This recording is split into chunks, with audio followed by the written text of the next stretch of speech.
All right, now, everybody. Quiet, listen to me. We're going to start a show. Now, some of you people have been with me before. You know it's going to be a tough grind, but we're going to have a show.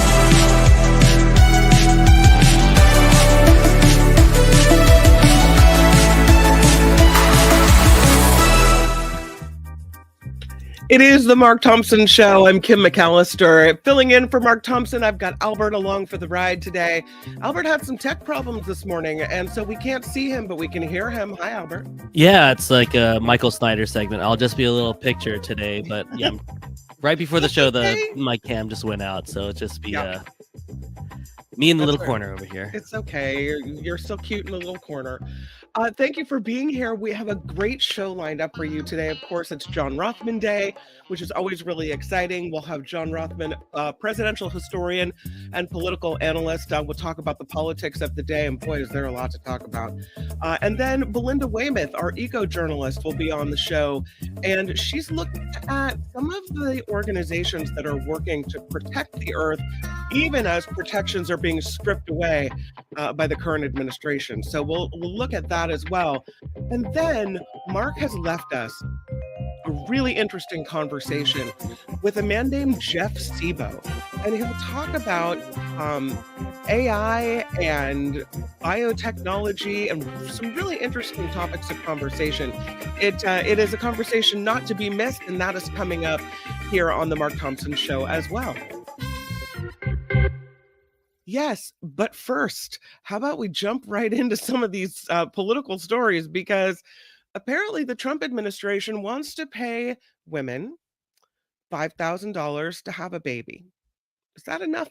What? Would that be I know. Would that be enough for you?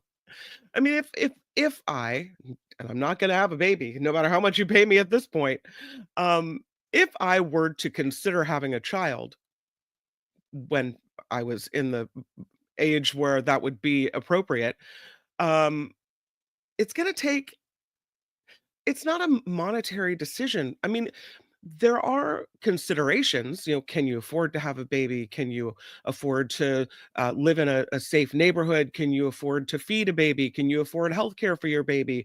All of these things. So finances are important, but paying someone $5,000 to have a baby, that just doesn't really pop onto my consideration radar. Maybe there are some women where $5,000 to have a baby would work out. They're calling it a baby bonus. And President Trump was asked in the Oval Office yesterday about the possibility of providing some kind of financial reward to women who give birth, because they're very concerned that women aren't getting married, women aren't having children. There's an all-time low in the birth rate. In 2023, just under 3.6 million babies were born in the United States, and that was 76,000 less than 2022, and the lowest since 1979, according to the CDC. So they're looking at a problem, because for a long time they said overpopulation. We don't need to have these giant big families anymore. Now apparently they're worried about the birth rate to the point where they're willing to pay women $5,000 every time you want to pop another one out. I mean, I think there's other alternatives other than paying $5,000. That will go away in a few months here in the Bay Area, if anything. No, that's going to do nothing. Yeah. What's the you see those articles sometimes about the total cost to raise a child from birth to 18, and it's this astronomical price tag. I mean, even that wouldn't get me to have a child, because there's so much more that goes into having a baby than financial considerations, right? Yeah, maybe the healthcare from the start of the baby, like maybe free healthcare for the first few years. Oh, that would be a start. Like How about cover the fees. Start from the beginning. How about maybe some type of college assistance? That would be nice. Yeah. Right? Yeah. All of these things. Now you're cooking with fire, Albert. $5,000. Yeah, but the 5,000 is like a throwaway. I feel like that's like especially where we're from, especially anywhere in California, any expensive state, that seems like it can't really get you too far. So it just depends where you are in the country if you want to take this incentive, I guess.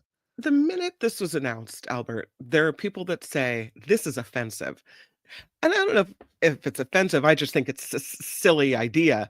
But there's a professor of medical ethics at the New York University School of Medicine. His name is Art Kaplan. And he says he's against a financial reward being paid to women for giving birth. He said, if you're really interested in babies, there are plenty of immigrants here whose kids are being deported. If you're interested in babies, there are plenty of people who could come here and be citizens and bring their babies. He said, what the Trump administration wants is the right kind of babies. And he called that morally offensive. So there we go. There's no conclusive decision as to whether we're going to give women $5,000 to have a baby.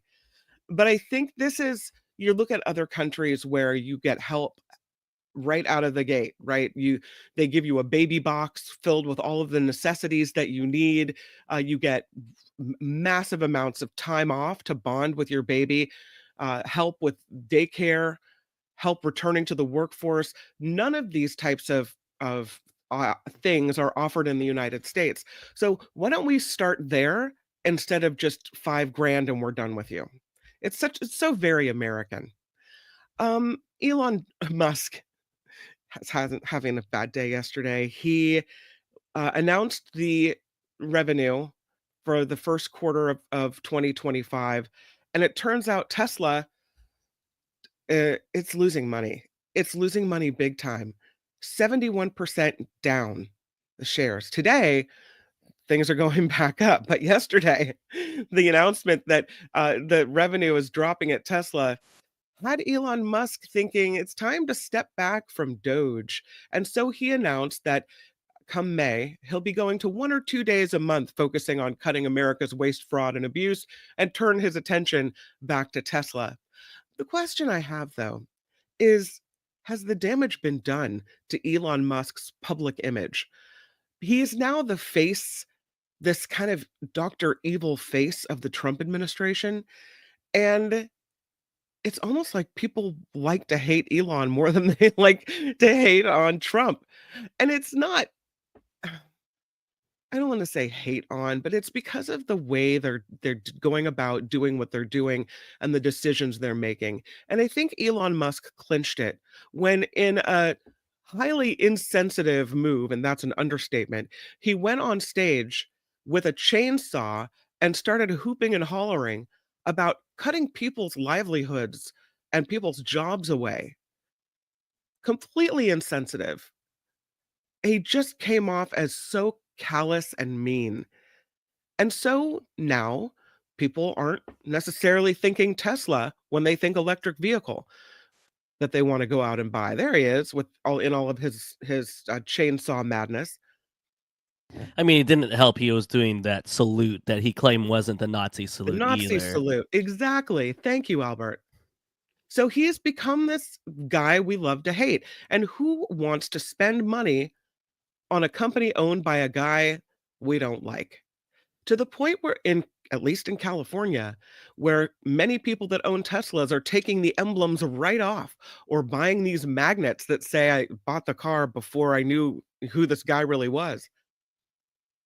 I don't know if him turning his attention back to Tesla is going to increase sales.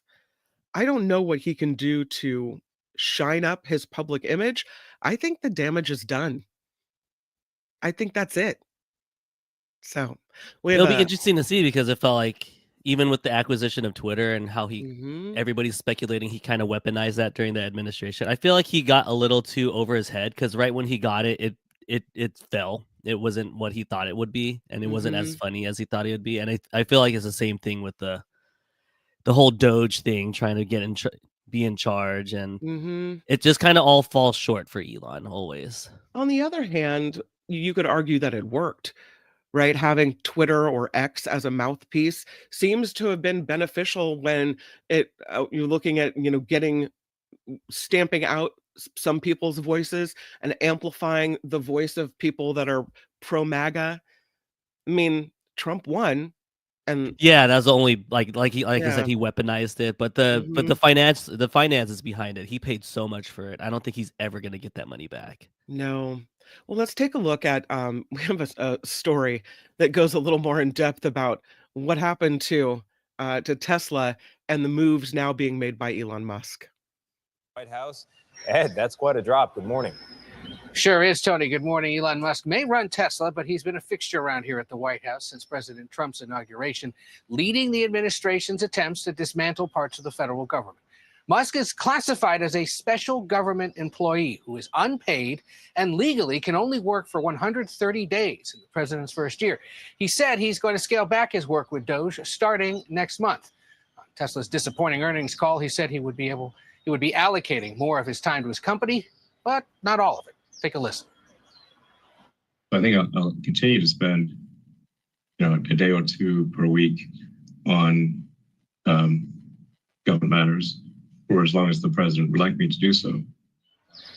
Tesla has suffered widespread backlash over Musk's controversial work with Doge, leading to protests and vandalism against vehicles and Tesla showrooms, Tony. All right. Yeah, so there you have it. And Randy writes, Musk has pissed off a lot of his potential Tesla buying base, and those on the right are not likely to buy Teslas. I heard there was a little push for people on the right to buy Teslas, but I think you're right. Most people in red states are still looking at gas cars, right? Gas-powered vehicles. So I don't know. Russ says, any other auto assembler stock would have tanked after those earnings.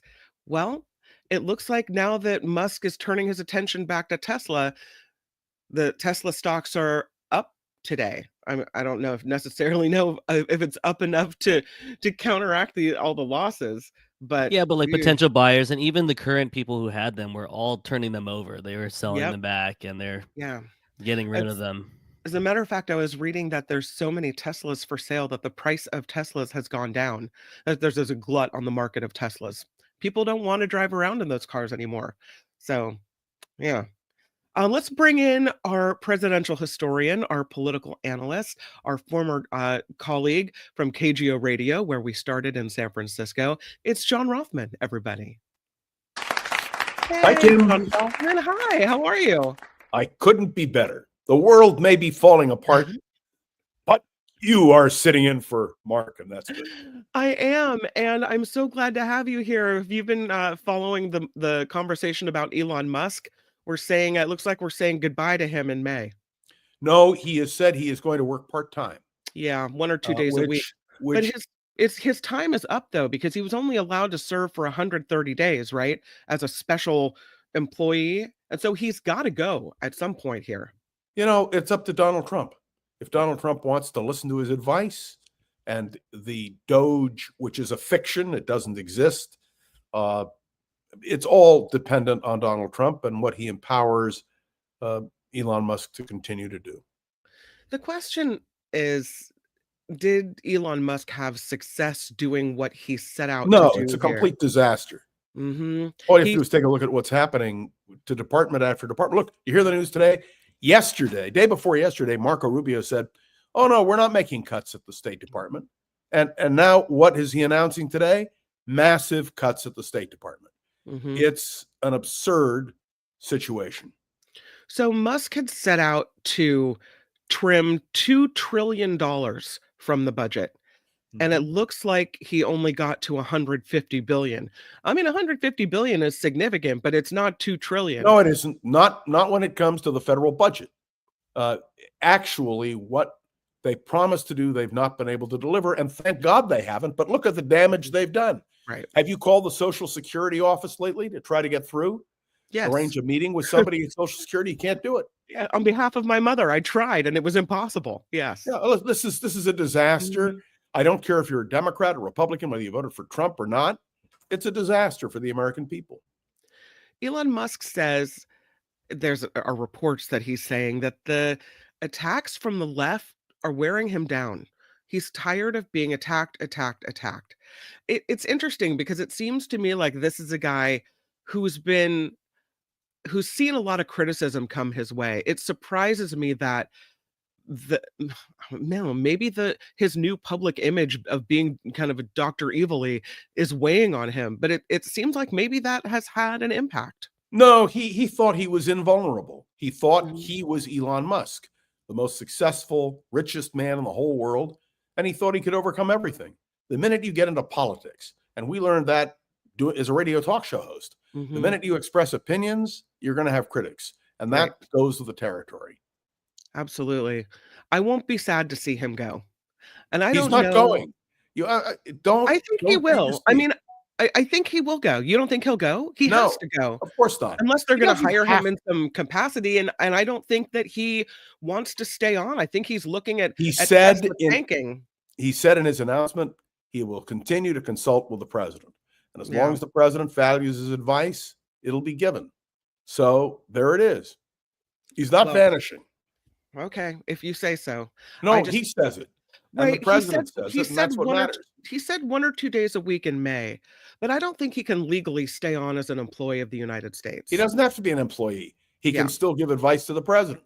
Right. Bernard Baruch, the famous consultant to presidents, was never paid a dime, but his influence, according to some, was inordinate. So that's going to be the issue. And what happens to this Doge department? If he's not there and Ramaswamy isn't there, who runs it? And will it continue to wreak havoc with the federal government? And the answer is, we'll find out. But I don't believe he has severed his ties with Trump. I think what he's reaping is the anger of the American people and certainly Tesla drivers about his neglect of his business. But, you know, he's a billionaire. He can do it every damn well pleases. You mentioned the State Department, and I saw a story yesterday about the Transportation Department, and they are going to be undergoing some big cuts to their workforce as well. And apparently, the Department of Transportation is now undergoing also the Career Transition Learning Series, which is the series of, I don't know if you saw this, it's a series of like seminars for them, which include sessions on how to elevate your personal brand. And you learn tools about navigating career transitions with confidence. And there's also a section on coping with downsizing and job loss and managing your strong emotions. And some Department of Transportation employees are saying, really, you're going to teach me to deal with my strong emotions about losing my job? It's a joke. It's ridiculous. Like a slight. Yeah, it's very offensive to people. And so I don't know. It's a joke. It doesn't mean anything. This is the continued interference by Donald Trump. Look what's happening at Health and Human Services. Robert F. Kennedy Jr. is now talking about discontinuing the COVID shots for children. I mean, this is lunacy. There is no other way to put it. We've got the lunatics in charge of the asylum. Yeah, it's pretty offensive. If I'm working at the Department of Transportation and they're sending me to a seminar about managing my big emotions regarding job loss, I think that's pretty offensive. Well, the whole thing is crazy. And the trick will be eventually for people to catch on to the craziness. It's only been 100 days with Donald Trump. So what happens at 200 days or 300 days? What happens when all of this catches up? And look, I know there are a lot of people listening to the sound of our voices now who support Donald Trump. If this were Joe Biden, they would be up in arms. The hypocrisy is what is astounding to me. Can we move to immigration? Because a judge has extended the block on the deportation of alleged gang members when the Alien Enemies Act is being used. This is a federal judge in New York. And the judge is Alvin Hellerstein. He's temporarily extending this order, which detained migrants being held in the Southern District of New York cannot be deported without due process. Trump said this week that he can't possibly go to court for every immigrant that they're trying to deport. They don't want to go to court and have these folks have due process. They want to just get rid of them all. That's the violation of the Constitution. Right. Donald Trump, in my judgment, has hit the point where impeachment proceedings legitimately should be invoked. This is a man who is acting above the law, ruling by executive order, and threatening to ignore the courts. And I think this is an American tragedy. So my answer to you is ultimately this has to catch up, and it will catch up at the Supreme Court. And then you're going to watch two people, Amy Coney Barrett and the Chief Justice, John Roberts, and whether they go along with this nonsense. But the trick is that Trump is saying he doesn't care what the court says. Vice President Vance is saying he doesn't care what the court says. And those who believe in the extension of executive power are doing great damage to the American system. But this, by the way, was all part of Project 2025, which Donald Trump said he had never read, never seen, didn't know anything about. I mean, the lunatics are in charge of the asylum, if you will, but the American people have got to stand up and just say no. But they seem to be in some cases, but not all cases. And you would think this would be a united front. But there are some Democrats now who are publicly saying that they wonder if having this fight over, especially this one man who's become the face of this, Kilmar Abrego Garcia, if it's a political fight worth having. Yes, it is. Because I individual liberties cannot be violated. And I want to be clear, Donald Trump is talking about rounding up American citizens, people born, raised, bred in this country, if they are violent criminals, and deporting them to El Salvador. And I listened this morning to a member of the United States Senate not opposing that. That, to me, is absolute lunacy. Where are our rights as Americans? And by the way, you've got Senator Ron Johnson from Wisconsin now embracing another conspiracy theory about September the 11th and talking about this as a fact. We are really in trouble when we find ourselves in this position. Let me also point out to you that Marco Rubio, the Secretary of State, did not show up for a meeting about a deal on Ukraine. And the whole Ukrainian business may collapse. And Trump and Rubio are saying, well, if we can't cut a deal, we'll just walk away. I mean, do people understand? And I realize it's a lot. Do people understand the significance of having an administration that is not only lawless, but which has no real direction? Did you hear the president and his Secretary of the Treasury again talking about tariffs? Secretary of the Treasury this morning blasted the IMF and the World Bank. This is beyond the normal realm of the world.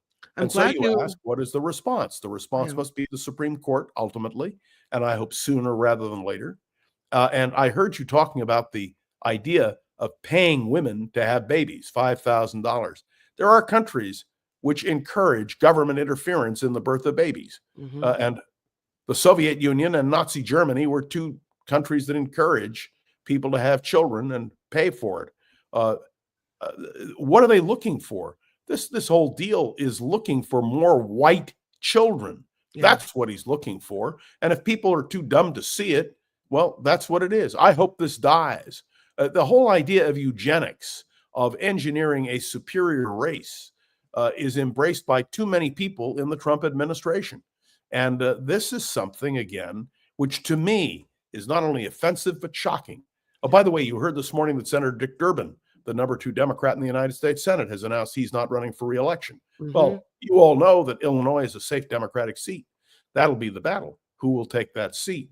But we are seeing now a shift in the Democratic Party in terms of leadership. And by the way, you will note I call it the Democratic Party because that's its name. It's not the Democrat Party. It's the Democratic Party. And all you have to do is understand that to understand the disconnect that now exists. One other quick point. The tensions over Iran are escalating, and the threats of military action by the United States and perhaps Israel are real. And the Ayatollahs don't give a tinker's damn one way or the other. That is a foreign policy question, which we are going to be discussing at great length on the Mark Thompson program and on everywhere else, because Iran represents a major issue. And, Trump makes these exaggerated claims. I'll make sure Iran never has a nuclear weapon. I'll end the war in Ukraine 24 hours after I'm elected president. Right. None of the above is true. Of course not. But the danger is the unbalanced nature of this presidency. And it is. I've offered to teach a course in 5 years on the Trump presidency, and I dread what I will have to talk about at that time. Well, let's go back to the issue of due process and how some Democrats are saying that this case, focusing on this case of Mr. Garcia, is a deliberate distraction from the dwindling stock market, from the rising price of groceries, from the tariff policies, which you mentioned.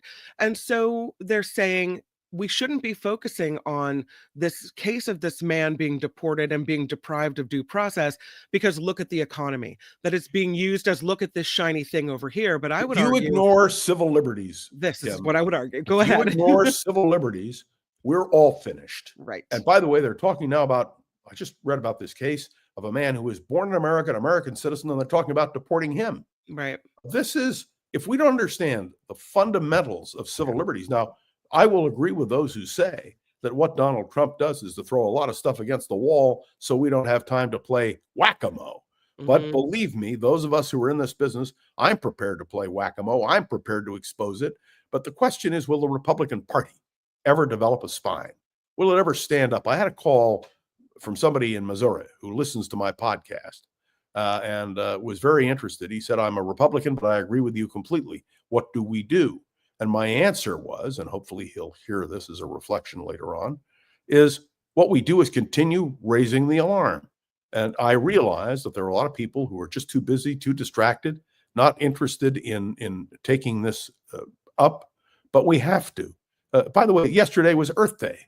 Have you seen what Donald Trump's policies have done? Withdrawing for a second time from the Paris Accords, drill, baby, drill, talking about something called clean coal, stripping the ability to have solar powers support. I mean, what we're looking at is a monumental disaster on an epic level. Because if we don't have, Adlai Stevenson said it. He's talked about the United States, about the world as a little blue ball in the universe. We have to protect that ball. He was absolutely right. We don't have anywhere else to go. And I think that the fact that environmental crimes are being committed by the Trump administration, and I call them crimes, they are crimes, need to be exposed as well. But Kim, in the 20 minutes or so that we have to talk, look how many issues you've raised. Look how many issues I've raised. And how many of these issues can people focus on to understand the importance? And I think the danger of Donald Trump is manifest, and what his administration is doing. And I haven't even mentioned the issue of Vice President Vance, whose statements continue to be absolutely absurd. So these are real concerns, which I have every day. Somebody said to me, why don't you have a full head of hair? I said, because I'm pulling it out over the Trump administration. But that, of course, is... Well, you went far down the road there with a lot of different topics, but I'm not quite finished talking about this due process. I think it's really important. And I think that when due process is taken away from one of us, then we're in big trouble, the rest of us. And I think that we don't need to look away. But Amy Klobuchar, who's a Democratic senator from Minnesota, was on CNN's State of the Union over the weekend. And she says that they picked this case out, this Abrego Garcia case, because it's about a subject that they're trying to keep in the news. And here's a quote from her. She said, they're doing it because they want to distract people from the fact that our economy is in a tailspin thanks to them. Their tariffs, the fact that you have got a business that they're looking at closing down or not investing, that costs are up, chaos is up, corruption is up, and the market is down. So she says that this is a distraction from that. But I don't think so. You have other Democrats that are trying to go to the CCOT prison in El Salvador to see if this man is okay, to keep attention on the fact that he's locked up and that he didn't get due process in America. I don't think that's a waste of time. And I don't think that it's a mistake, that it's distracting from the real issue, because it's a real issue. It should be a real issue for every American. I agree with you 100%. Yeah. So, okay. Now that is said, let's talk about the Voice of America. The Voice of America that was disbanded, but now a judge says it has to be restored. Okay, let me explain to you. I have a long history with Voice of America. I've been interviewed by Voice of America countless times. It's not only Voice of America, it's Radio Free Europe. It's the Arabic and Spanish broadcasts that take place all over the world. What Donald Trump did in destroying the Voice of America and Radio Free Europe is an abomination. Now, you can talk about restoring. Let me give you an example, Kim. If I told you tomorrow we were going to recreate KGO, we'd struggle to do it. personnel are no longer there. The people who know the ropes are no longer there. You'd have to rebuild from the ground up. And that's exactly what's going to happen to the Voice of America. For a Republican president to destroy the Voice of America, let me tell you, when I was active in the human rights movement for Soviet Jews, we used the Voice of America constantly to reach out, to let people know what was happening. And the world listened to the Voice of America.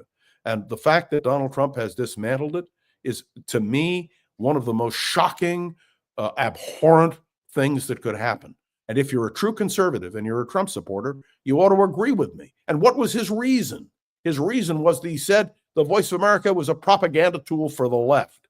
My God, the attack on the Voice of America was that it was a propaganda tool for American imperialism, hardly the left.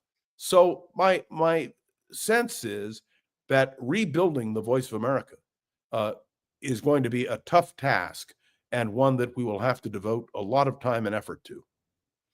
The judge said that it was unlawful. Indefinitely Everything Trump blocking- has been doing in this regard is unlawful.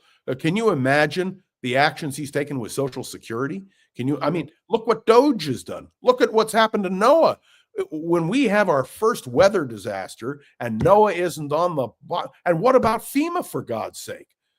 We have a disaster and FEMA isn't available anymore. People don't understand the ramifications. Now, it's true that some will listen to the sound of my voice and say, John, you're exaggerating. I'm not exaggerating. I've been around this game for a long time. I've seen what it takes to build an effective service. And whether it is through Health and Human Services or the State Department, let me just explain to you, and I say this as someone who's been a foreign policy consultant for years. You dismantle the State Department, whatever flaws it has, where are you going to get the people to come in and do the work that needs to be done, who know the languages, who know the issues, who know country by country? Now they're talking about people in the State Department becoming generalists rather than specifically tied to particular countries. Are they nuts? How do you think you have a regional expertise? My regional expertise was the former Soviet Union and the Middle East. If I had generalized, I would have been of little use, say, when the Philippine crisis emerged.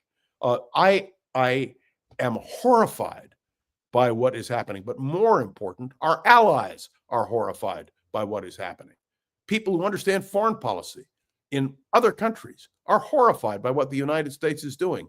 And Marco Rubio, who was a fairly decent U.S. senator, has proven to be completely out of his depth on this situation, 100%. It's sad. I don't know if, even if a judge says you can't dismantle the Voice of America, if Trump and company will say, oh, we can't, okay, well, let's try to put this back together. I just don't know. They disregard court orders. Right. The order of faith in this administration is to disregard. In fact, the Attorney General of the United States pointed out, and properly so, that the district courts and the appellate courts are not in the Constitution. Who established the district courts and the appellate courts? The Congress did. And what the executive branch is now claiming, the Attorney General of the United States is claiming, is maybe we should just get rid of these district courts because nobody authorized them. I listened to these statements, and I don't want you to think I'm hysterical. I'm a very logical thinker. I've been doing this for many, many years. Many of your listeners have listened to me over many years. Let me assure you of something. I have never been as scared for my country as I am today. And what bothers me more than anything else is silence. Silence in the face of this kind of absolute nonsense. And I'm not exaggerating. I'm really not going overboard. Somebody said to me, actually, somebody I'm very close to said, John, you suffer from Trump derangement syndrome. And I said, quite the contrary. I listen to what Trump says and I react. If I agree with him on something, I'm more than happy to say that I do. But the issues that you have raised, the issues that I have raised, are clear and definitive and precise. And I think need prayerful consideration by people who support Donald Trump. I guarantee you something, Kim. If you and I are on the air in 5 years, we will look back on this period with absolute horror. It will make the McCarthy period in American history look like child's play. And the tragedy is, it is the President of the United States and those surrounding him who are promoting these absurd theories. I was talking to a physician the other day who described to me his horror at what Health and Human Services is doing. I talked to a dentist who is horrified by the fact that fluoride is being removed from water. The idea that vaccines are being questioned. These issues are clear, they are precise, they are too numerous, some would say, but every single one of them needs to be addressed. And I want to be on record, because this program is being heard by people who are recording it and sending it all over the place. I want this replayed in 5 years, because I will absolutely guarantee you that the tragedy which is unfolding and which I am presenting to you today is absolutely precise and accurate. I wonder if in 5 years, if we're chatting in 5 years, I think I will be proud that I was on the right side of history, that I will be confident that I wasn't wrong. But I wonder if people that were on the other side, on the MAGA side, that got caught up in all of this anger and chaos, if they will feel like they wish they would have done things differently. It's a cult. Yeah. It's a cult in which the fearless leader is absolutely right on every point. The most interesting thing for me when I discuss this with MAGA people, and I do talk to a lot of people, as all of you know, I wish I were on the radio doing it every day. I asked them, just give me an example of where he's wrong. And the minute people hesitate on the question of a weakness, we're in deep trouble, because nobody is perfect. And my wife reminds me of that on a regular basis. Well, speaking of your comment that you've never been more afraid when you're looking at what's happening in America, I found this story I thought was perfect to raise with you. There was a poll taken. Apparently, hundreds of scholars say the United States is swiftly heading toward authoritarianism. They did a survey of more than 500 political scientists, scholars, and the vast majority think the United States is moving away from liberal democracy towards some form of authoritarianism. It's called the Bright Line Watch, this benchmark survey. And they surveyed US-based professors, and they had them rate the performance of American democracy on a scale from 0, which is complete dictatorship, to 100, which is a perfect democracy. And right after the election in November, they gave democracy a rating of 67. And now that we're several weeks into Trump's second term, they're giving it a 55. And that's pretty scary when you look at people who study this for a living and you see these numbers going down toward authoritarianism territory. I agree with you. Look, anytime a president of the United States can thumb his nose at the Supreme Court of the United States, anytime you have members of a major political party in this country who are unwilling to criticize a president, anytime you have, frankly, the lunatics in charge of the asylum, we've got a problem. Now, I could despair, Kim, and I could just say, to hell with it. I'm not going to talk about it anymore. I'm not going to deal with it. I have enough money and enough family and enough support. I don't have to do a damn thing. I refuse to do that. Silence in the face of this kind of outrage needs to be met emphatically. And I would tell you, at times like this, I wish I were in the United States Senate, where I could stand up and raise these issues. This is something, if you believe in democracy, and if you believe in a Republican form of government, if you believe that to be true, Donald Trump is the antithesis of all of that. And he doesn't make any bones about it. But I don't want to be viewed simply as a one-trick pony. And people used to say to me, well, you know, all you do is talk about this or that or the other thing. You won't expand your base. Look at the topics we've covered today. If we were making a list of all these topics and there are real concerns, then people need to be aware that even if I were right on one, but I know I'm right on more. Can you imagine, Kim? I want you to just think about this. The ability of a president of the United States to suggest that American citizens be rounded up and deported to a foreign country with a foreign jail. Can you imagine the outrage that should be dominant in this country? That the fact of our rights being prejudiced in this fashion? And yet, I hate to say it, there is a deafening silence from too many people. Well, I'm not prepared to roll over. I'm not prepared to say that this is not something that deserves our focus. And you are 100% correct. The Supreme Court has ordered this fellow in the prison in El Salvador to be brought back to the United States. And what does the government of the United States do? They just say, no, we're not going to do it. He's never going to get back into this country. And if he were to get back, we'd deport him again. That's not the democracy that I believe in. And I say this in every public speech that I give and every opportunity I have in my podcast. And certainly when I'm on with you or Mark, we better be alert to the fact that if authoritarianism becomes the rule of thumb in this country, America will no longer be that bastion of freedom. You know, I wish that key Republicans that I've known in the past, including Richard Nixon and Gerald Ford and Ronald Reagan and George H.W. Bush, I wish they were alive. I wish that they could speak out because they would be as horrified as I am. And I know somebody's going to say, well, John, you're a left-wing crank. My record proves I'm hardly a left-wing crank. And I've certainly been objective and fair on many things. But every day I wake up and I turn on the news very early in the morning. I generally try to get the 5 o'clock CBS national news.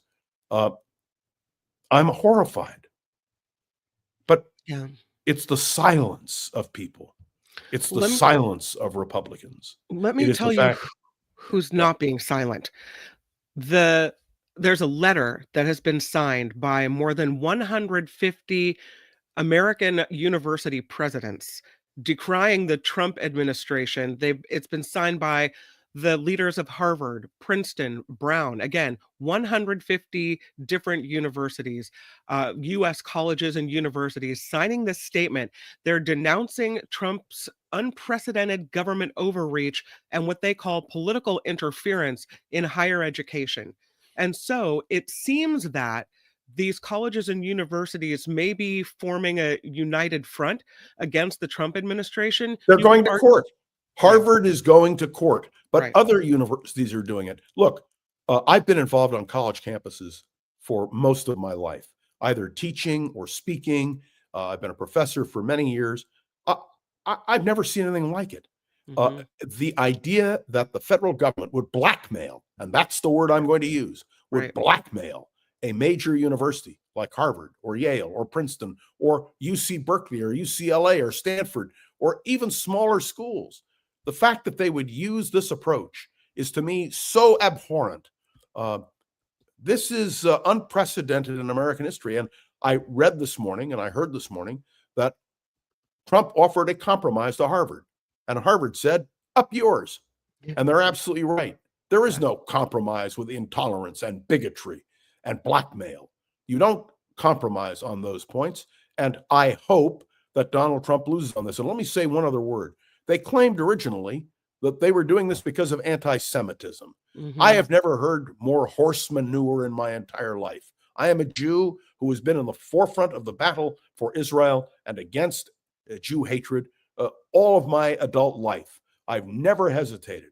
For Trump to use this as a fig leaf cover for what they are really doing, which is suppressing academic integrity and freedom, is to me horrific. You want to battle anti-Semitism, I can tell you a million ways to do it. But cutting research funds for Harvard and Yale and Princeton and Stanford and universities across this country is hardly the way to do it.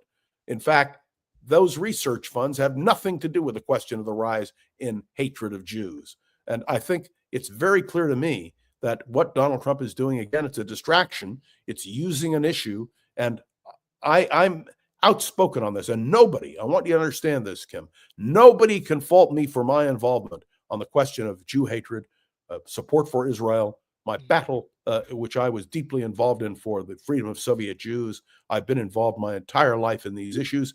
And what Donald Trump is doing today is abhorrent to every bone in my body. Now, it doesn't mean that when Donald Trump says if Iran gets out of line, he's willing to whack him, that I'm going to criticize him for that, because Iran is an existential threat to Israel and to the world.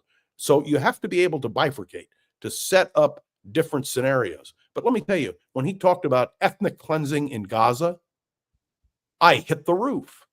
What are you talking about, removing people from Gaza? If anything, what Donald Trump was suggesting was just that, ethnic cleansing. Yep. And so understand, it is frustrating for me. There is no doubt about it. And I want to thank you for this therapy session, because I am able to tell people, and look, many of your listeners have known me for 50 years. They've known me on so many different levels. Mm-hmm. I'm not speaking irrationally. I'm not speaking without care and without thought. I'm not lashing out for the sake of lashing out. I'm the one, you will recall, on this podcast and in my own podcast, who said that I agreed with Herb Block, the great cartoonist for the Washington Post, when he gave Richard Nixon one clean shave, he said, for America's new president. I was willing to give Donald Trump a clean shave to start out the record. But everything he has done has proven to me that quite the contrary. The man is absolutely abhorrent to every democratic, and I mean that in the purely secular sense of the word, philosophy that I have. He violates the very essence of republicanism. And all you have to do is take a look at where Ronald Reagan stood and compare it with Donald Trump. Just take a look on free trade. It was Ronald Reagan who authored the free trade agreement with Canada, Mexico, and the United States. And what has Donald Trump done? He has rejected the Reagan approach to governing. And I mean, it is, I was no fan of Ronald Reagan, as many of you know. But if Reagan were alive, he would be absolutely up in arms at what Donald Trump is doing, because it's not consistent with the principles of the Republican Party. Anyway.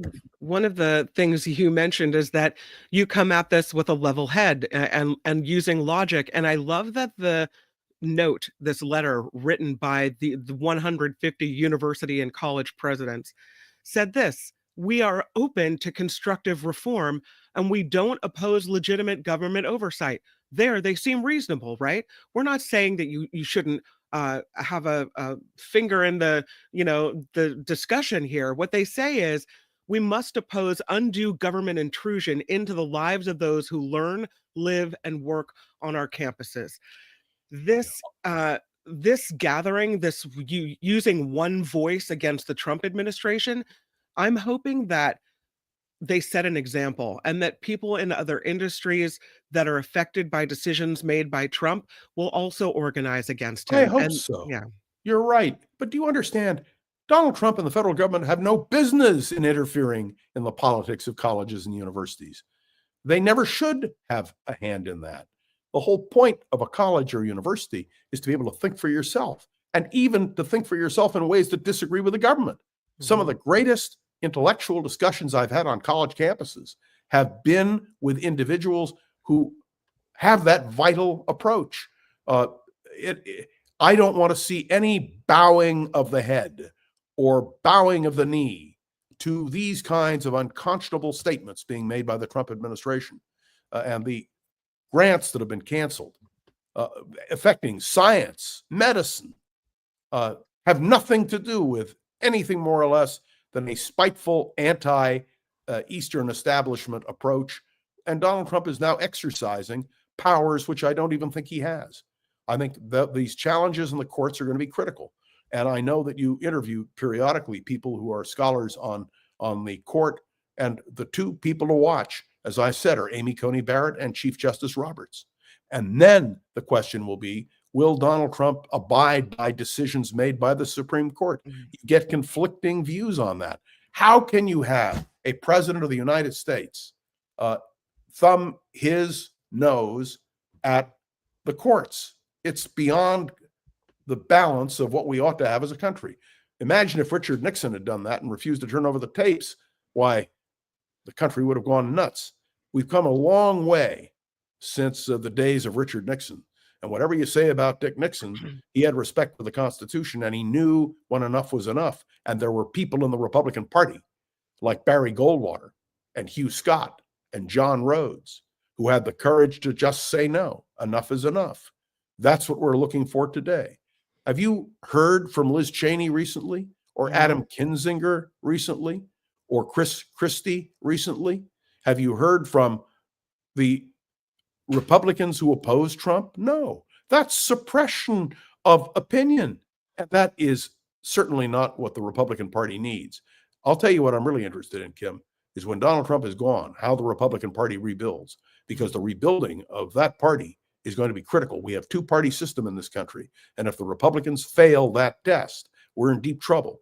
And I say this, I've been called by Richard Norton Smith a scholar of modern republicanism. I've immersed myself in history of the Republican Party, and believe me, I'm interviewed constantly on this question. The tragedy of the Republican Party will be one of the great epic stories told when this administration is done. And then the rebuilding of the Republican Party is going to be an absolutely essential chapter in preserving American democracy. I think you're going to love this next topic. The Attorney General of the United States, Pam Bondi, is holding her first meeting of Anti-Christian Bias Task Force.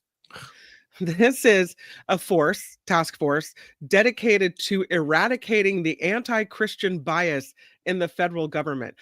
Isn't there supposed to be a separation of church and state? I digress. According to Bondi, the task force will identify any anti-Christian policies across the U.S. government, seek input from faith-based organizations to end anti-Christian bias, and fix deficiencies and regulations that may contribute to anti-Christian bias. I don't think there's an anti-Christian bias in America. I think that that's overwhelmingly what the religion that we're seeing elevated.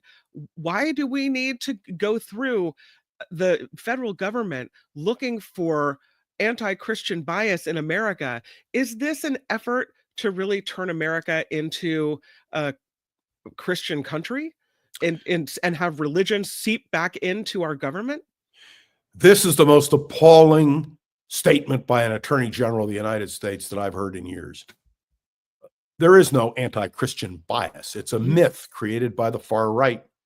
If you are a Christian and you want to go to church or you want to contribute to a political action committee based on your principles, you have an absolute right to do it. The idea that the Attorney General of the United States of America is indulging in this kind of nonsense, she ought to be removed from office. There's no question about it. And the fact that the Trump administration is willing to do this is, to me, absolutely appalling. And I say that as a non-Christian, but I have Christian friends who will agree with me 100%. Anti-Christian bias task force, this should be a subject which we discuss and debate, but Pam Bondi has no business being Attorney General of the United States. She also, by the way, still believes the election of 2020 was stolen from Donald Trump. She accepts all of these conspiracy theories, and this is the Attorney General of the United States. It makes my old friend John Mitchell look like a saint. When you look at this type of task force, this type of work in the Trump administration, it brings to me proof. It seems to me like proof that Project 2025 was the plan all along. I don't know how they have a task force like this and can say that their goal isn't to bring Christianity and merge it in with the federal government and basically push their religious ideas on the rest of us. You're absolutely right. And let me tell you, as a Jew who lives in a country in which my rights are absolutely guaranteed, I find this to be absolutely abhorrent. Just as I do, and I want to emphasize this, the Trump administration going after so-called anti-Semitism on campus at the expense of freedom of expression. This is not the America or the American system in which I personally would support. I'm going to do everything I can to oppose this. And I hope that the American people wake up to it. You know, I reread a novel by Philip Roth, great novelist, about what would happen if Charles Lindbergh had been elected president in 1940. And it is worth going back and understanding. We've had the opportunity in the past to make mistakes, but this mistake, including the anti-Christian bias task force, which you have so rightly pointed out today, is absolutely inexcusable. And I hope that our discussing it will expose it to public light in a more dramatic way. Let's move to Democrats, because you mentioned earlier, what will the Republican Party, how will they rebuild? What will they become in a post-Trump world? But Governor Gavin Newsom gave an exclusive interview to the publication The Hill. And he talks about doing a complete forensic exam of what went wrong in the last election. And he said later in this interview, I don't know what the party is, referring to the Democratic Party. He said, I don't know what the party is. I'm still struggling with that. Do you feel like Democrats need to redefine what the values and the things that Democrats stand for are? Or do you feel like that's pretty well documented and that Governor Newsom, in his effort to maybe move toward the right, has lost touch with what the Democratic Party is? If Gavin Newsom doesn't know what the Democratic Party is, we're in big trouble. Yeah. And all I can say is I felt his comment was ridiculous. And I was asked, would you support Gavin Newsom for president? And the answer is not for the Democratic nomination, not based on his statements. He understands what democracy is, and he understands what is happening, and he ought to be clear and precise about it. Look, the last thing we need, and I talked about Philip Roth earlier in his book, The Plot Against America, the last thing we need is a Democrat, a leading contender for the presidency, the governor of the great state of California, making such an absurd statement. I can define for him what the Democratic Party is. And we know the Democratic Party. It has I have a library full of material on the Democratic Party, including its founding, its history. Jules Witkover wrote a wonderful book on the history of the Democratic Party. And maybe Gavin should reread that book. These kind of absurd statements from the left, from the right, from wherever they come, upset me terribly. I know what the Republican Party was traditionally. I know what the Democratic Party has been traditionally. And I'll tell you the problem, really, when you boil it down. People don't remember their history. But more than that, and Kim, this is Rothmann's complaint, if we're going to talk about Philip Roth and novelists and Portnoy's complaint. Once upon a time, the Republican Party had a liberal wing and a conservative wing. And the Democratic Party had a liberal wing and a conservative wing. And because they had these wings, they had real debates and discussions. Now, those two wings have been clipped.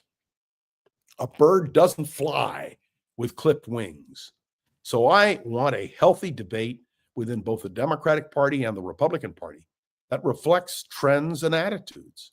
But I think Gavin's statement is completely irresponsible and wrong. And I've known Gavin for many, many years.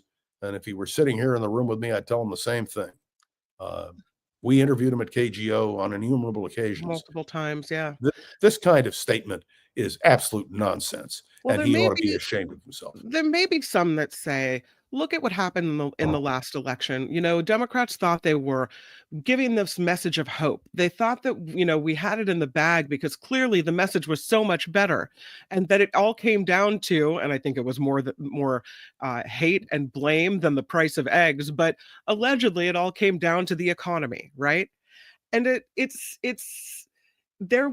I can see the thought that when you lose like this, that maybe you need to retool, that you need to regather. Of course, whenever you lose an election, right, you have to retool. Mm-hmm. You know what I do when I can't sleep at night? I read the Democratic and Republican Party platforms. You do? Of course. Because they're so dull, so uninteresting. But the point is, the Democratic Party has certain founding principles. The Republican Party has certain principles as well. And those principles have to be discussed and debated. And I'm not interested in an autopsy of why the Democrats lost. I know why the Democrats lost. You want to know why? They didn't get enough votes. That's why they lost. Well, he's saying that you have to go back and do that autopsy, that you have to go back then and basically figure out what the Democratic Party stands for. I'll tell you what the Democratic Party to be successful moving forward. The Democratic Party has to stand against what Donald Trump is doing to the United States of America.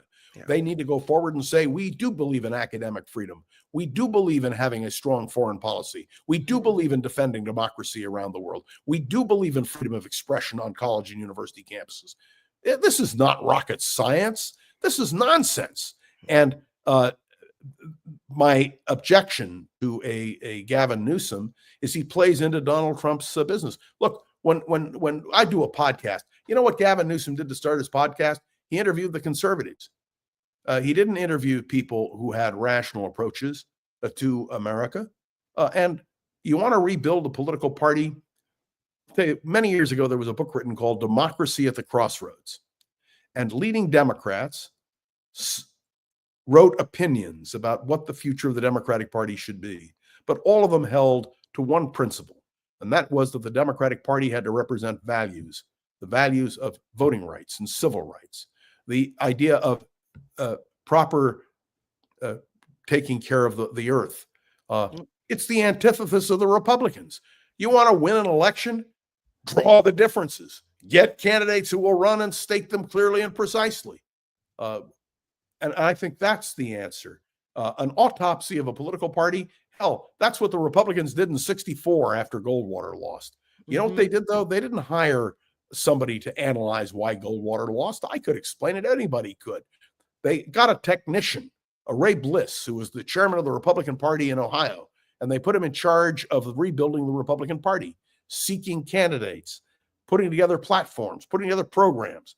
And they articulated it, and the Republicans gained 47 seats in the House of Representatives in 1966 because that's what Ray Bliss and others forced them to do. That's what the Democrats have to do. Yeah. And the rest of it, I frankly found Gavin Newsom's observations ridiculous. And I would tell him if he walked up to me, I only wish his father was still alive. His father would have given him holy hell. Judge Newsom understood it very clearly. And Gavin, you should remember that. Here's the comment from Mindy, and I think this is the danger with Gavin Newsom trying to collect this more conservative middle of the country base. She says, I won't vote for any turncoat. And that, if that's Gavin's game, it's game over. So people that are progressive, this progressive base, he may be losing favor with progressives when he tries You know, it doesn't matter. Kim, in the end, it comes down to two candidates, a Democratic candidate for president and a Republican candidate for president. And you have to make a choice. So let's assume it were J.D. Vance against Gavin Newsom. Let's just assume that for a moment. I'd back Gavin Newsom to the hilt. Right. So I can be critical of a particular candidate. I do a program in which I point out what Democratic leaders said about John F. Kennedy before he was the Democratic nominee for president. Adlai Stevenson, Lyndon Johnson, Stuart Symington, they all blasted Kennedy. But when push came to shove, they all supported him in the election of 1960. And that's how he defeated Richard Nixon. So my attitude is, give me the choice and I will give you a response. But don't speak in the abstract. Don't say I'd never vote for Gavin Newsom. Of course she'd vote for Gavin Newsom against a J.D. Vance. So would we all. John Rothmann can be heard on his daily podcast, Around the Political World with John Rothmann. What if 5 minutes? It's a shorty. It's a short thing. I give not more than 10 minutes. Okay. It is free. It is my observations. I'm told we have about 100,000 listeners now, and it's constantly growing. I just had a call from a guy in Missouri who listens to the podcast, who was meeting today with one of the leading Republicans in the state of Missouri and wanted my advice, or in Kansas.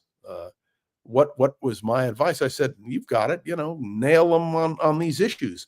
But it is a clear choice, Kim. And I want to thank you. And I want to thank Mark for making this forum available. The more people who hear it, by the way, I want to put another plug for the Voice of San Francisco. I do a podcast, daily podcast for them, 10 minutes each day. So I'm doing 2 podcasts a day. And I only wish, and I say it with all sincerity, that we were back at KGO with a 50,000 watt station, which was listened to everywhere, because we need to wake people up. And thank you, Kim, for spending this time with me. And I appreciate it. John Rothmann, everybody. Thanks for being here. See you next week. Hi.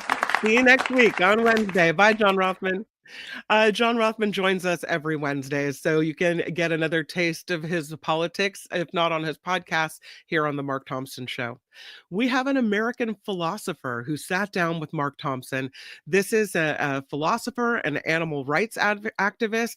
He is a clinical associate professor of environmental studies. There's a lot going on in this interview and some really interesting ideas. I present to you Mark Thompson and Jeff Sebo. The Mark Thompson Show. The Mark Thompson Show. It was great. I loved it. Would you handle this? We could try ignoring it, sir. Morning. You cannot say you love your country. Where are my weed smokers at? Stay at home and get baked. Right on, everybody, right on. Hey, you are going to have your minds blown by this next guy, man. I'll tell you what. We're going to get into a discussion of AI and sentience and morality, and we're going to do it with Smart. He's an associate professor at NYU. In fact, I'll just read his list of credits. Associate Prof of Environmental Studies, Affiliated Professor of Bioethics, Medical Ethics, Philosophy, and Law, Director of the Center for Environmental and Animal Protection, Director of the Center for Mind, Ethics, and Policy, and co-director of the Wild Animal Welfare Program at NYU. Lives in Manhattan.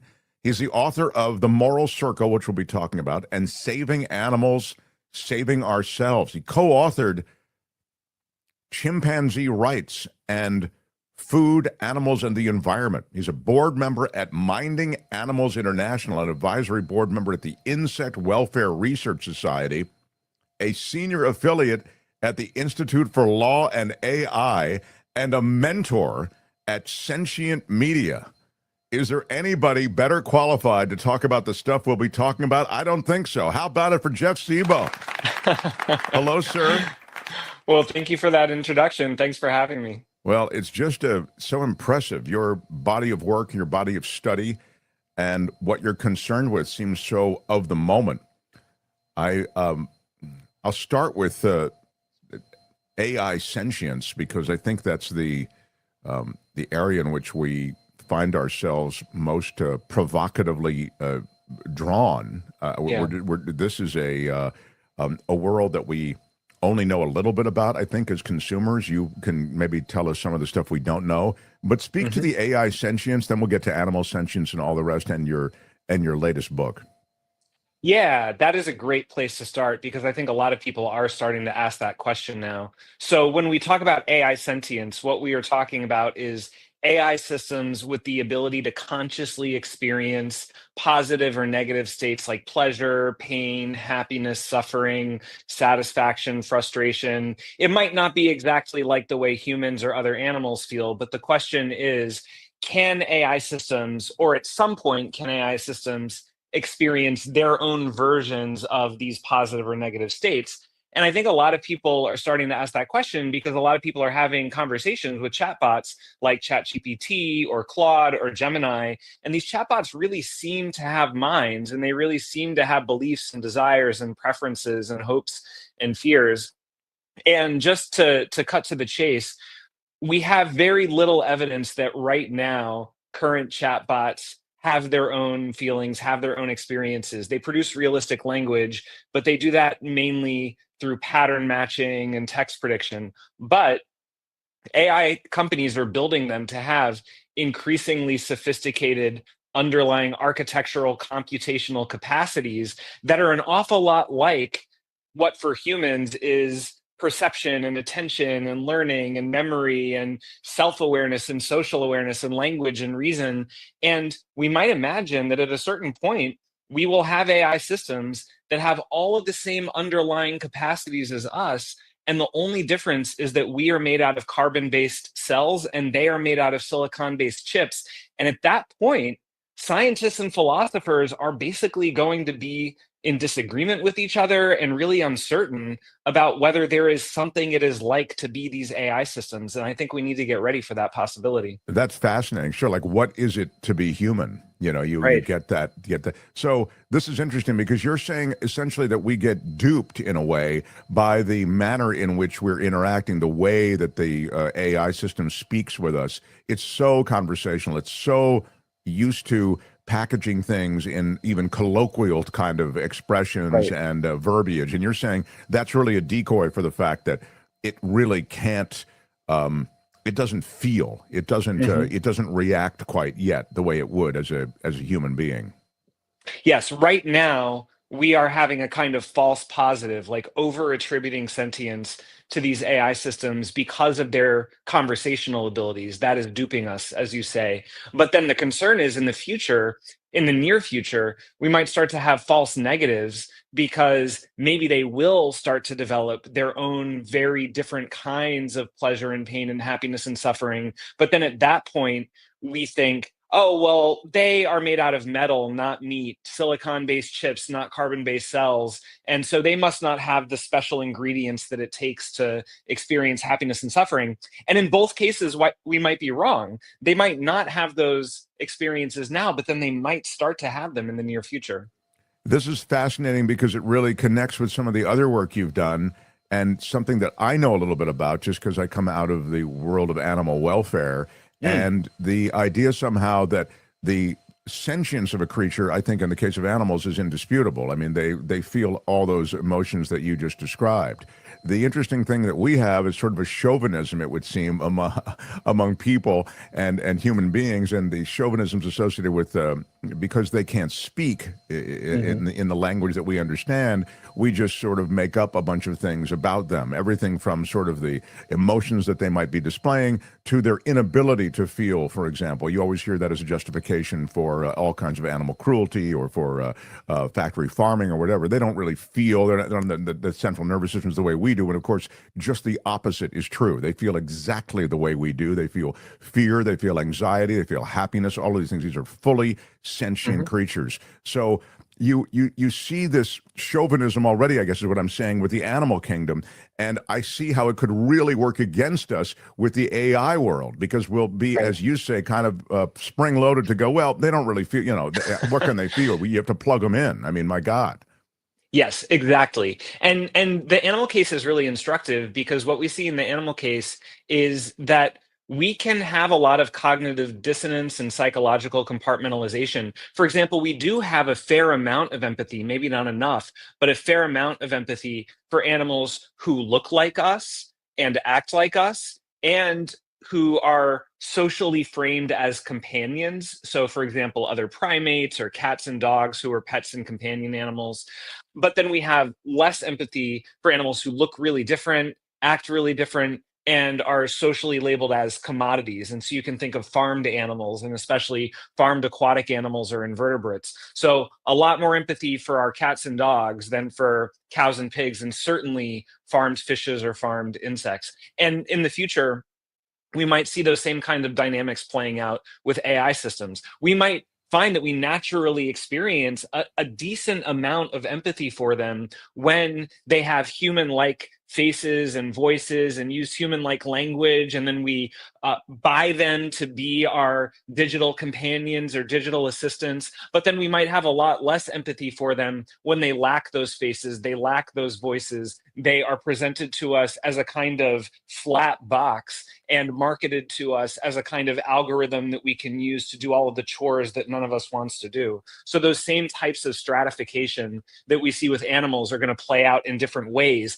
And then add to that our bias in favor of biology and against digital beings, and you can see a recipe for new types of moral disasters. Oh my God, that was just so beautifully said. That's exactly right. It's kind of what I was saying, and you added a bunch of magnificent specifics, and you see how we could get drawn into and this almost like a Stephen King kind of sci-fi story that ends badly for human beings, where we essentially don't give enough credit to this, collection of technology when actually it is going to outpace us, and it outpaces us both in terms of feelings, which I'm sure, as you suggest, will be argued among philosophers and technologists, but also its ability to communicate with other creatures that are similarly out of the world of technology, and before you know it, human beings are in the back seat.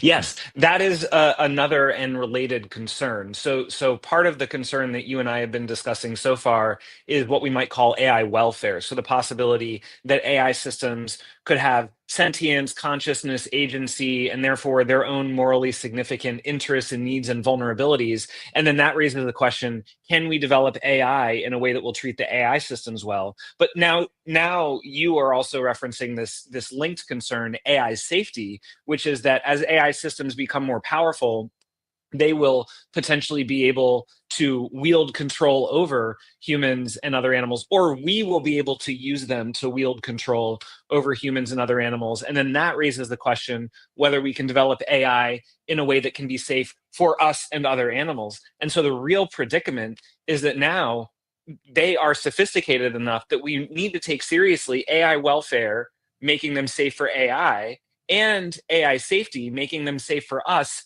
at the same time, somehow making these projects compatible with each other. And that is going to be very, very difficult to do. Wow, that's wild. So your latest is Moral Circle, and the book is available now. Who matters, what matters, and why is the subtitle. The Moral Circle from Jeff Sebo. Tell me about the Moral Circle, if you would, please, Jeff.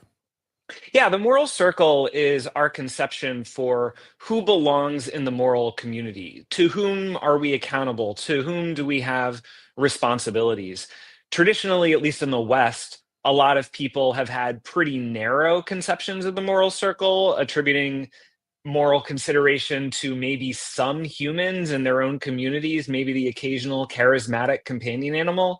But we, of course, now recognize, or at least you and I, many people who are listening to the show, recognize that, no, we should make the moral circle much broader than that. We owe at least some consideration to all humans and many animals affected by our actions and policies, at least other mammals and birds. But the question that I ask in this book is, should we go even farther than that? And if so, how far should we go? And what follows for our policies and our priorities and our place in the moral universe? And what I argue is that because of how many non-humans we affect every year with our actions and policies, because of how sophisticated they are, because of how much bias and ignorance we have, because of how high the stakes are, we need to approach these questions with caution and humility. And in particular, I argue, we ought to extend at least some moral consideration right now to all vertebrates, mammals, birds, reptiles, amphibians, and fishes, many invertebrates, including cephalopod mollusks like octopuses, decapod crustaceans like lobsters, even insects like ants and bees, and at least some near future AI systems for some of the reasons you and I have been discussing. And that means that we owe at least some consideration to more than a quintillion individuals alive at any given time, when we can barely get it together to take care of 8 billion humans at any given time. So that puts us in a really, really difficult position as a species. Yeah, I mean, when you put it like that, it seems incredibly daunting. But I suppose it's just an attitudinal change, you know? Like, but you know, even if you could change the attitude, what you're suggesting is still the work ahead is still is pretty massive.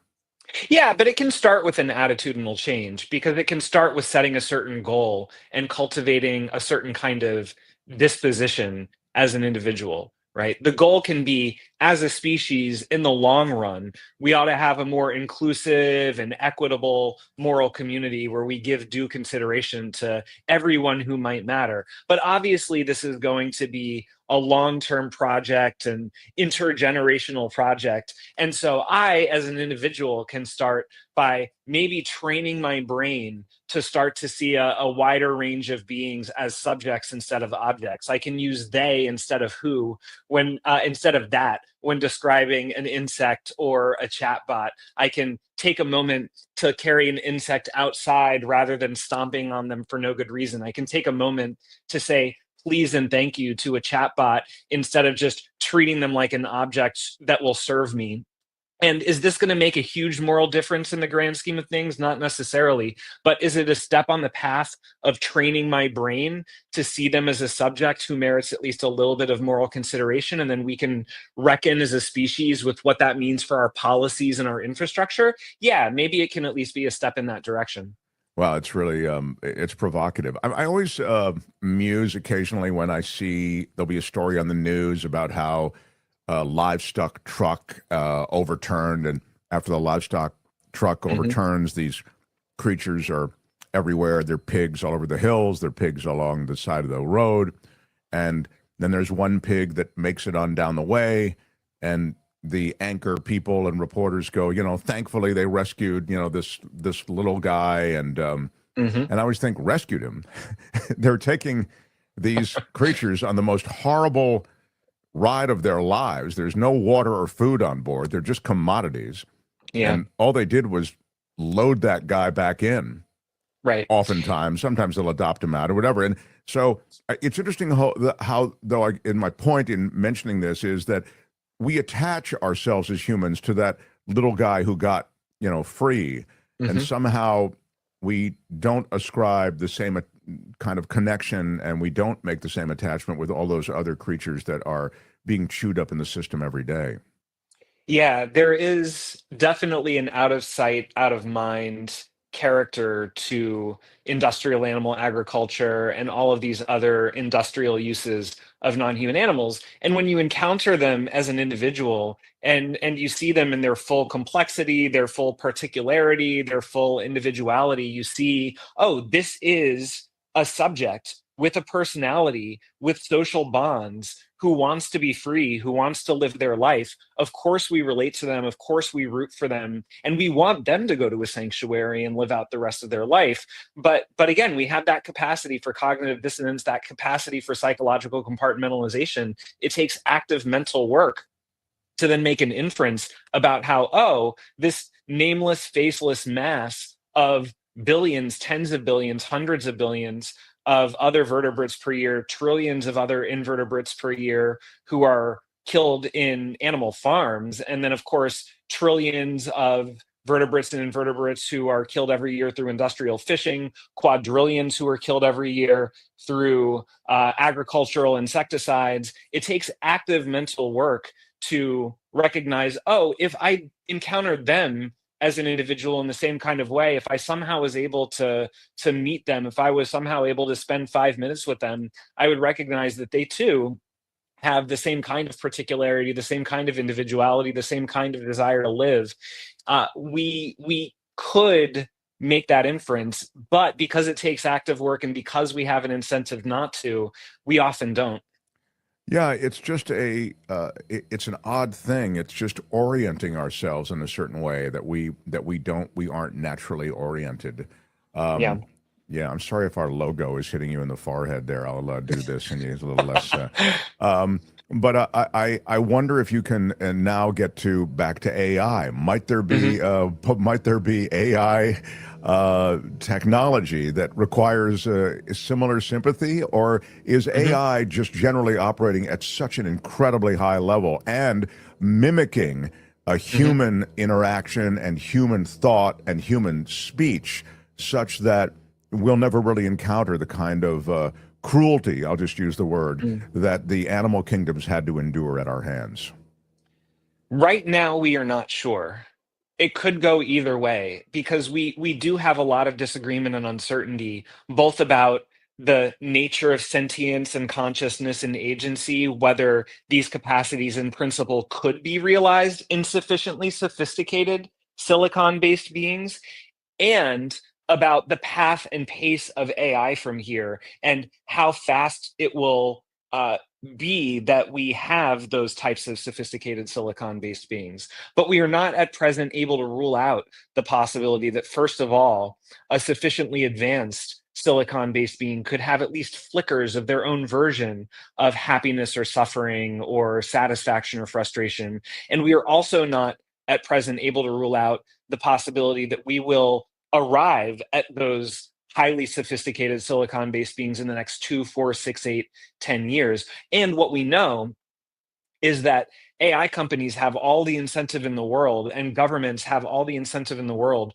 to race towards the creation of exactly those types of AI systems, because many of the cognitive capacities associated with sentience and consciousness and agency are also associated with general intelligence. Now, that is not to say that sentience, the ability to suffer, and intelligence are the same thing, but they do overlap a lot.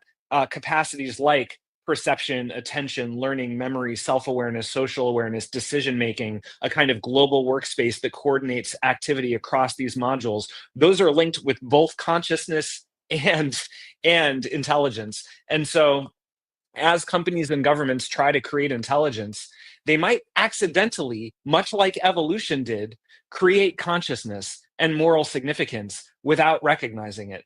And the mere fact that that is a possibility that we are not able to rule out right now means that we have a responsibility right now to think in advance about how to assess AI systems for those capacities and how to build policies and procedures so that we can treat them with the appropriate level of moral concern if and when they exist. That's fascinating, because I thought you were going to say something else. I thought you were going to say, well, governments could program these technologies such that they would be able to achieve the intellect minus the morality that might blunt action that the government wants taken. I mean, you know, sort of the RoboCop kind of vision of these creatures come to life. But that's not what you said. You said, no, the more you build the intellect, you're going to build a corresponding morality or framework for morality. That's you will at Jeff. least increase the probability of consciousness, of sentience, of moral significance. As with other animals like invertebrates, we may never know for sure if it feels like anything to be these AI systems. As you said before, with other mammals, with birds, there are enough behavioral and anatomical similarities with humans that we can be highly confident, bordering on certain, that it feels like something to be them, that they can have happiness and suffering. But with reptiles, amphibians, fishes, octopuses, lobsters, ants, bees, it has to be more of a probabilistic judgment. And what we say in those cases is, we might not know for sure, but there is at least a realistic chance that it feels like something to be them. And that is reason enough to exercise caution in our interactions with them. And that will soon be our predicament with AI systems. We will not be able to program AI systems so that they have general intelligence, but no capacities associated with consciousness. As we create general intelligence, there will be more capacities associated with consciousness. That probability will increase, and there will soon be at least a realistic possibility of consciousness in much the same way that there is with ants and bees. And at that point, we will have a responsibility to exercise caution in our interactions with them too. So we got to get ready now. All right. In our last minutes with Jeff Sebo, the author of The Moral Circle, we'll have a link to the book under this video, and I'll also post his website is jeffsebo.net. You can get all the information. In our last moments, I wonder if you can speak to the timeline. When you say this is going to happen, that's going to happen, we're going to be confronted by this, we're going to have to figure out that. What kind of timeline are we looking at?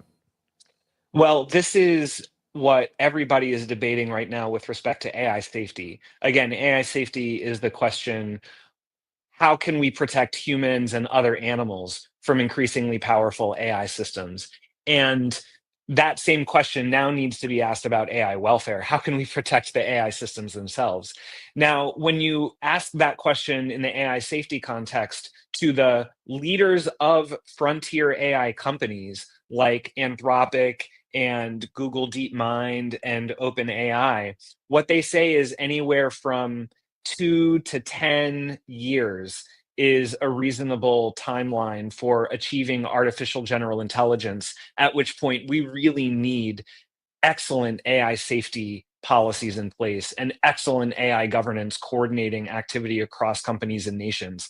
And I would say that roughly the same timeline is appropriate for AI welfare. And since technology changes a lot faster than social and legal and political and economic systems, if we really are talking about, say, 2 to 10 year timelines for needing the policies in place, we really need to start yesterday, which is why this is a pretty urgent problem, even if current models are not yet sentient. It stands to reason, I guess, that we are not really, as feverishly as AI is being pursued technologically, I'm guessing that same fever does not exist on the ethics and the AI welfare side. Am I right? Definitely not at the same pace. Definitely not to the same extent. AI companies are pouring billions and billions of dollars into scaling up the technology, not quite that same amount of money into ensuring safety and welfare. But I will say, to their credit, Anthropic has now hired one full-time AI welfare researcher, and some other companies are starting to express some tentative interest. So I hope that we can build on that momentum over the next year or two. It's a start. Mhm. The Moral Circle is the book, and again, Jeff Sebo, the author. It's interesting. I'm wondering, was this inspired by your academic work? I mean, who matters, what matters, and why? The subtitle of the book, if you will, that speaks to a lot of what your history as a professor and as an academician would seem to reflect. Yes, absolutely. And I should note the subtitle is intended to be a kind of question as opposed to a statement. The book asks these questions and offers some reflections about them, but we are not able to answer them, and I would not presume to answer them. You're not able to answer who matters, what matters, and why? No. But yes, my past 20 years working on these issues in the context of animal minds and animal ethics and animal welfare is part of what has made me really sensitive to these new dynamics emerging with invertebrates like insects and artificial beings like AI systems. I see from the past 50 years humans scaling up these global industrial uses of non-humans while casually dismissing their potential moral significance. And then later on, we recognize their moral significance when the industries are scaled up and we are wedded to them. And now I see that happening all over again with insect farming, with scaling of AI systems. And I would like to get out ahead of it this time. And so the book is an attempt to help us get out ahead of it and ask these questions before we scale up these industries while we still have a chance to divert them, rather than asking them in 20 years when we are already wedded to these industries and it would take another 50 years at best to dismantle them and replace them with something else. Well, that's the very problem that they're having if you got everybody on the same page with the industrial farm system. I mean, you just, how do you unravel it? It's just, even if we all agreed today that we need to do it, it would take at best a quarter century and more realistically longer than that. So that is a really, really tragic situation. And it would be good to address it as fast as possible and learn that lesson and avoid putting ourselves in this situation again in the future. I love it. The Moral Circle will have the link under this video. Jeff, such an intriguing and provocative conversation. I can't wait to get into the book in a big way. And I look forward to talking to you more. Please come back and visit. Thanks so much, Mark. Great conversation. Really appreciate it. And looking forward to the next one. Good deal. Jeff Sebo, everybody. Hey, which one do you use, Mark Thompson? Who's Mark Thompson? The Mark Thompson Show.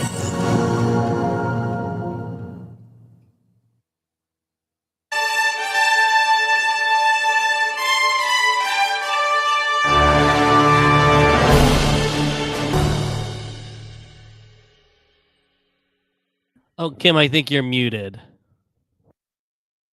Well, that was not as dramatic as I had hoped. On the Mark Thompson Show, I'm Kim McAllister, and this report is sponsored by CoachellaValleyCoffee.com. Hopefully you can hear me now. The Vatican may be extending its visiting hours as thousands of people have turned out wanting to pay their respects to Pope Francis.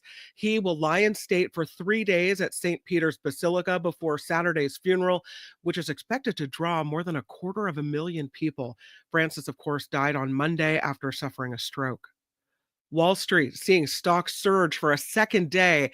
This comes as investors hope U.S. and China trade tensions could calm soon after President Trump said he had no plans to remove Federal Reserve Chairman Jerome Powell from his position. The Dow Jones Industrial Average has been up over 1,000 points. S&P 500 and the NASDAQ have been up over 3% today as well. And President Trump is confident. He says that China will come to the bargaining table to make a trade deal. He says the United States is losing $2 trillion in trade across the globe, and those days, he says, are over. Meanwhile, executives from America's the biggest retail chains, 3 of them, Walmart, Target, and Home Depot met with President Trump today in the Oval Office. They warned him that things could get pretty bad if his aggressive economic agenda policies proceed. The CEOs said supply chains could freeze and that shelves in stores could go empty if Trump doesn't back off of his tariff plans or if he tries to meddle with the Federal Reserve. Illinois Senator Dick Durbin will not be seeking re-election. The Democrat announcing Wednesday he'll be retiring next year. He currently serves as a Senate Minority Whip and is a ranking member of the Judiciary Committee. Durbin said in his heart, he just knows that it's time to pass the torch. He was elected in 1996 and is one of the most senior members of the Senate. Again, Senator Durbin will not be seeking re-election. There are no more structures threatened, and the evacuation orders have been lifted as a wildfire in New Jersey continues to burn. The New Jersey Forest Fire Service officials say this fire has burned more than 12,000 acres in Lacey and Ocean townships. They've now got it 35% contained, but at one point, there were 3,000 people ordered to leave their homes.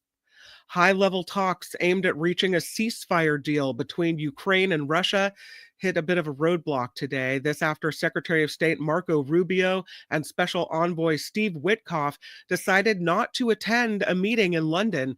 Last week, Rubio said the United States was prepared to walk away from diplomatic efforts without any measurable progress there.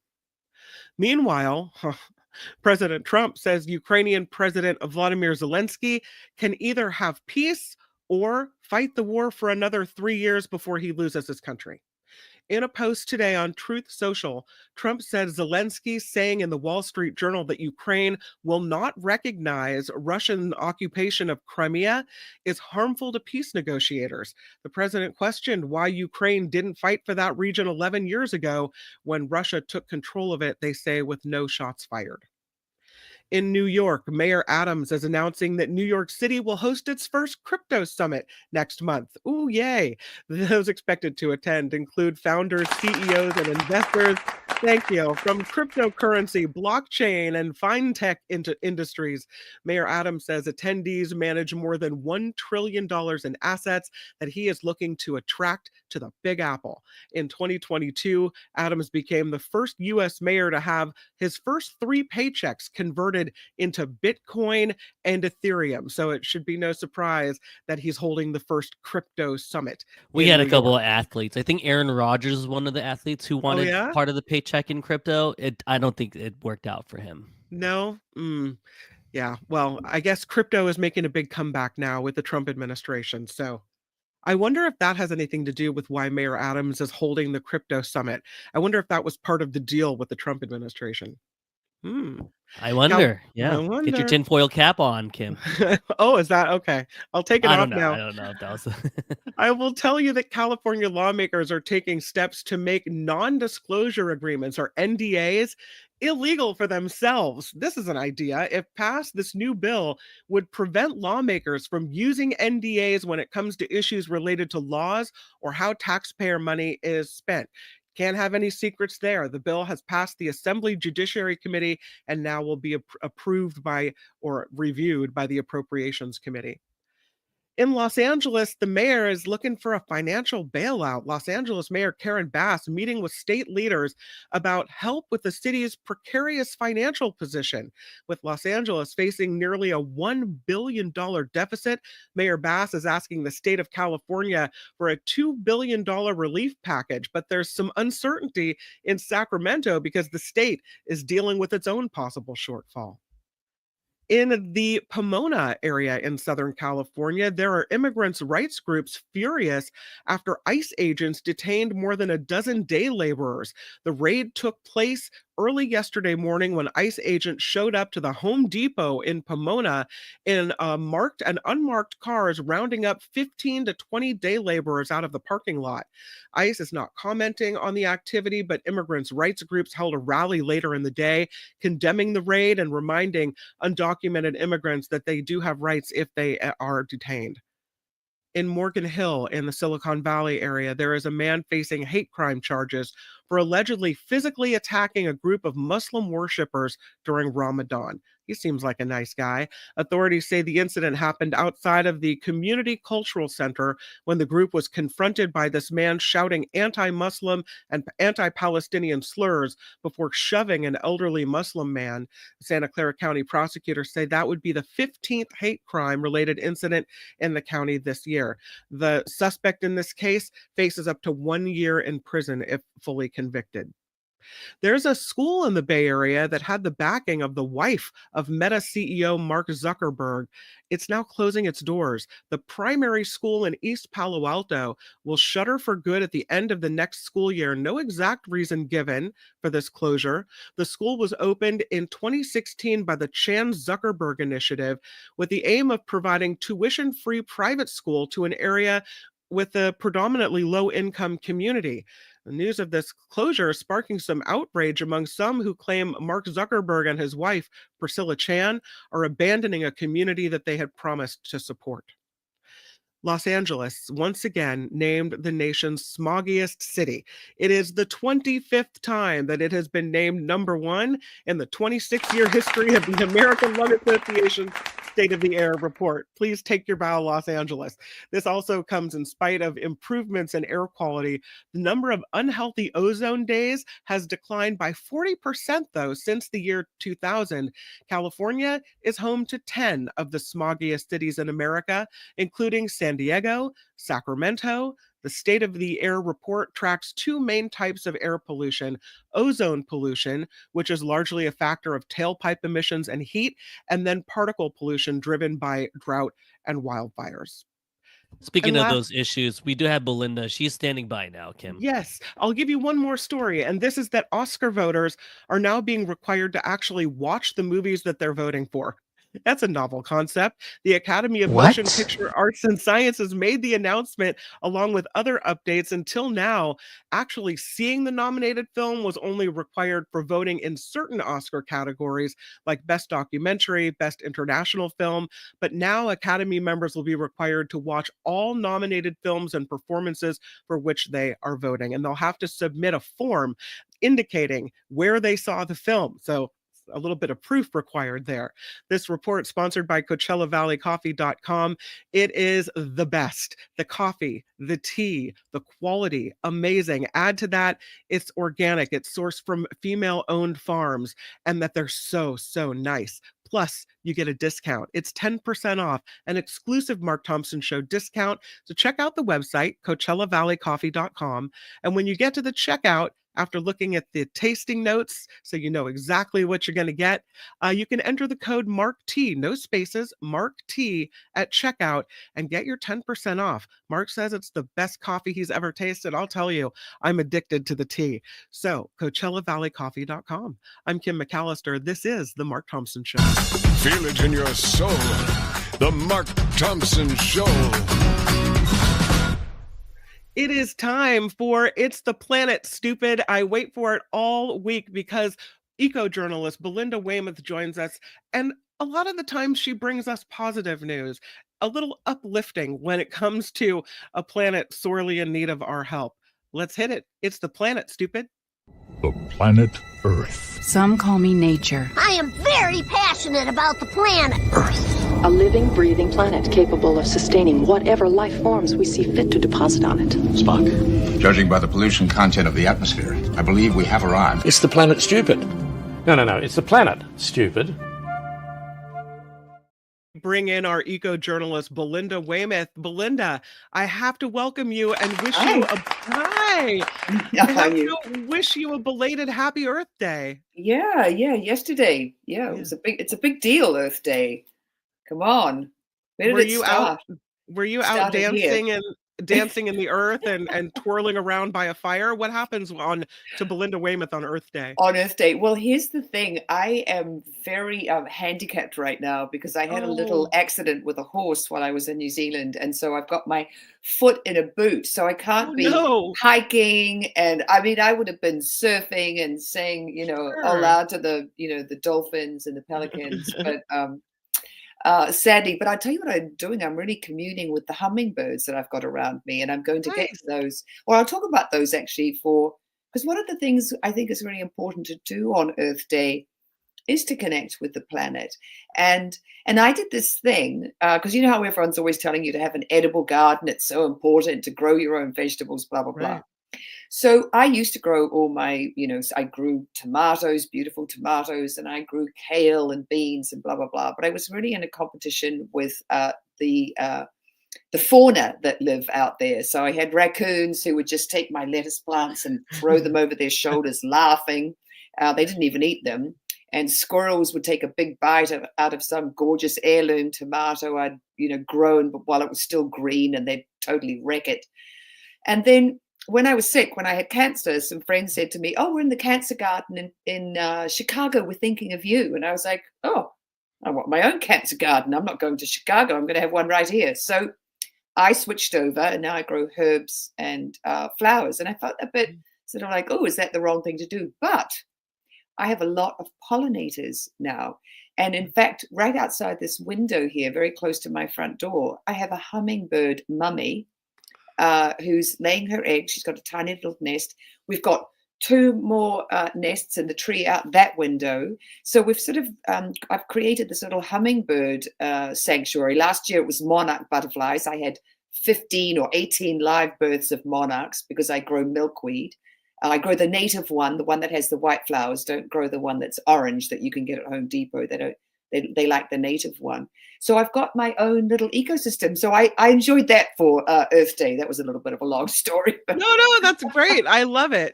Oh, look, there's a hummingbird. Yeah. I actually posted it on my story the other day, and then a friend sent me on Instagram how hummingbirds, and I'm actually watching this one in the tree out here. They come in with tiny little pieces. They sort of, and they poke them with their beaks into the nest, and they sort of grow this little kind of nest that's shaped like that around their bodies. And the little one who we've got out here, Hummy Mummy, I call her, she sort of knows that we're her friends. She doesn't fly away every time we come out. She'll just sort of sit there, and watch us go by. We're very close to her. I mean, we're within, a couple of feet of her, but we're very respectful.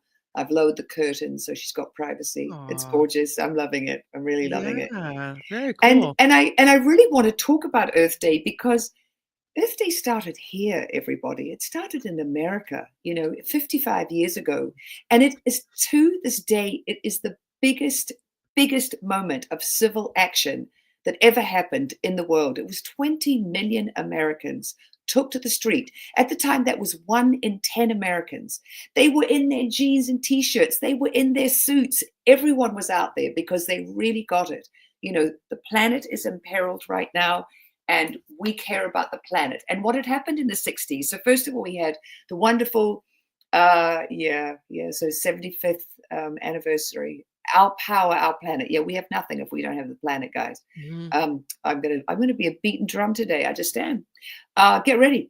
So it was this huge day of civil, or not. I wasn't going to say civil unrest because it was really just a civil gathering. It was people who got together to say the planet's important. So what led up to this? So in 1962, we had Rachel Carson write her amazing book, Silent Spring.